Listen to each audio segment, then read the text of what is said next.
Welcome to SVR academy. APPSC group 2, group 1 and other competitive exams prepare అయ్యేటప్పుడు మనం సబ్జెక్ట్స్‌ని ఎలా prepare అవ్వాలి? అంటే మీరు డైలీ టైమ్ టేబుల్ వేసుకునేటప్పుడు ఒక రోజు ఏమేం సబ్జెక్ట్స్ చదవాలి? ఎన్ని సబ్జెక్ట్స్ చదవాలి? అనే ఆందోళన అభ్యర్థుల్లో ఉంటుంది.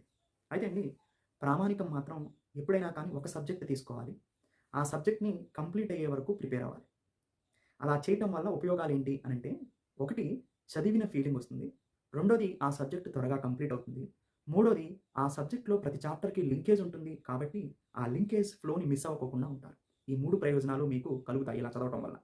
ఒకవేళ మీరు ఒక సబ్జెక్ట్ చదివారు ఒక గంట, తర్వాత ఇంకొక సబ్జెక్ట్ చదివారు ఇంకొక గంట, తర్వాత ఇంకొక సబ్జెక్ట్ ఇంకొక గంట చదివారు. ఇలా గనక మీరు టైమ్ టేబుల్ ఫాలో అయితే ఏంటి పరిస్థితి అనేది గమనిస్తే దాంట్లో ఉన్న నెగెటివ్స్ ఏంటంటే, ఒకటి ఈ సబ్జెక్ట్స్ కంటిన్యూ అవుతూ ఉంటాయి. ఏది పరిపూర్ణం కాదు. రెండోది రివిజన్‌కి సమయం సరిపోకపోవచ్చు. మూడోది లింకేజ్ అనేది మిస్ అవుతూ ఉంటుంది. సేమ్ అక్కడవే ఇక్కడ నెగెటివ్స్‌గా మారతాయన్నమాట. సో, దీనివల్ల మీరు సమయాన్ని సక్రమంగా వినియోగించుకోలేరు.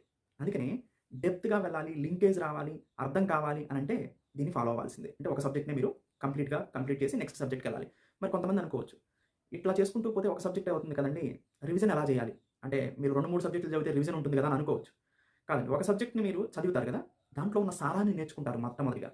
సబ్జెక్ట్ మొత్తం మీకు కాన్సెప్ట్స్ డీప్‌గా అర్థమైపోయినాయి. దాని తర్వాత నెక్స్ట్ సబ్జెక్ట్‌కెళ్లారు. ఈ సబ్జెక్ట్‌ని వదిలేసేయండి. ఇది గుర్తుందా లేదా అనేది. నెక్స్ట్ సబ్జెక్ట్‌కెళ్తారు. దాన్ని కంప్లీట్ చేస్తారు. నెక్స్ట్ సబ్జెక్ట్‌కెళ్తారు. దాన్ని కంప్లీట్ చేస్తారు. ఇలా అన్నీ కంప్లీట్ చేసిన తర్వాత అప్పుడు రివిజన్ చేసేటప్పుడు సైమల్టేనియస్‌గా రివిజన్ చేయండి. మొత్తం ఒకేసారి రివిజన్ చేసుకోవచ్చు. రోజుకొకటి సబ్జెక్టు అలా మీరు వరుసగా 2 రోజులకొకటి ఇట్లా మీరు కంప్లీట్‌గా రివిజన్ చేసుకోవచ్చనమాట. ఇట్లా మీకు స్ట్రెంత్ వస్తుంది. అంటే ఒక్కొక్కరికి ఒక్కొక్కటి తగ్గట్టుగా సరిపోతుంది. కానీ ఇది మాక్సిమం నంబర్స్‌కి సెట్ అవుతుంది. సో, రివిజన్‌కి ఎలాంటి ప్రాబ్లమ్ ఉండదు.